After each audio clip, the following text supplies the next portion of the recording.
నమస్తే, welcome to our channel A9 tasty cooking.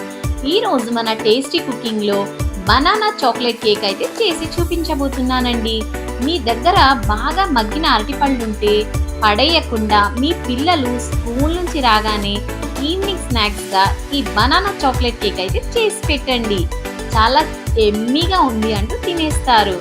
అలాగే ఈ బనానా కేక్ చిన్న పెద్ద తేడా లేకుండా ఈ కేక్ ను అంతలా ఇష్టపడతారు. మరి ఇంకెందుకు లేట్, చాలా ఈజీ ప్రాసెస్ లో ఎగ్స్ కూడా యూజ్ చేయకుండా బనానా కేక్ అయితే ప్రిపేర్ చేసేద్దాం. Let's start. ఇక్కడ నేను బాగా మగ్గిన 4 అరటిపండ్లు అయితే తీసుకున్నానండి. అరటిపళ్ళు ఎంత మగ్గినవైతే అంతలా బాగుంటుంది ఈ బనానా కేక్. అరటిపళ్ళను స్లైసెస్ లాగా కట్ చేసినవి మిక్సీ జార్లో వేసి అందులోనే 1.5 కప్ షుగర్ కూడా వేసి 2 యాలకులు కూడా వేసి అందులోనే కొద్దిగా వాటర్ కూడా పోసి గ్రైండ్ చేసి జ్యూసీ లాగా అయితే చేసి పక్కన పెట్టుకోవాలి. షుగర్ వద్దనుకుంటే బెల్లం పొడిని కూడా వేసుకోవచ్చండి. ఇప్పుడు ఒక బౌల్ తీసుకొని 1.5 కప్ మైదా పిండిని ఇలా జల్లించుకొని వేసుకోవాలి.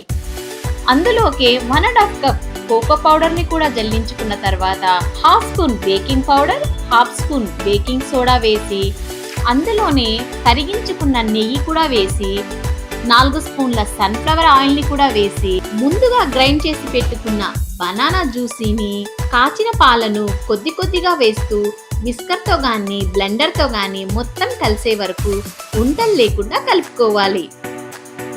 ఇలా మీకు చూపిస్తున్న విధంగా బ్యాటర్ లాగా అయితే ప్రిపేర్ చేసుకోవాలి. ఇలా కలుపుకున్న కేక్ బ్యాటర్ ని బేక్ అయితే చేసుకోవాలి. ఇప్పుడు కేక్ తయారు చేసుకునే బౌల్ తీసుకుని ఈ బౌల్లోకి చుట్టూ ఆయిల్ రాసి ఇలా కలుపుకున్న బనానా కేక్ బ్యాటర్ ని ఇందులోకి వేసి ఈవెన్ గా స్ప్రెడ్ చేసుకొని పైన నెయ్యిలో వేయించుకున్న డ్రై ఫ్రూట్స్ ని కూడా వేసి 25 నిమిషాల పాటు బేక్ చేసుకోవాలి.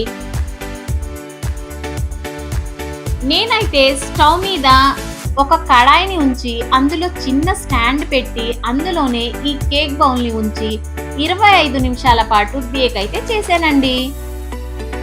25 నిమిషాల తర్వాత ఒక టూత్ పిక్ తో ఇలా చెక్ చేస్తే బ్యాటర్ ఏం అంటుకోకపోతే ఈ కేక్ రెడీ అయినట్టే. కొంచెం చల్లారాక ఒక ప్లేట్ లోకి తీసి స్లైసెస్ లాగా కట్ చేసుకొని సర్వింగ్ చేసేయండి. Tasty and yummy banana chocolate cake అయితే రెడీ అయినట్టే.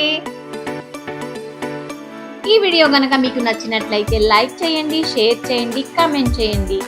మరిన్ని ఇలాంటి ఈజీ అండ్ టేస్టీ రెసిపీస్ కోసం మన A9 టేస్టీ కుకింగ్ ఛానల్ అయితే సబ్స్క్రైబ్ చేసుకోండి ప్లీజ్. Thanks for watching.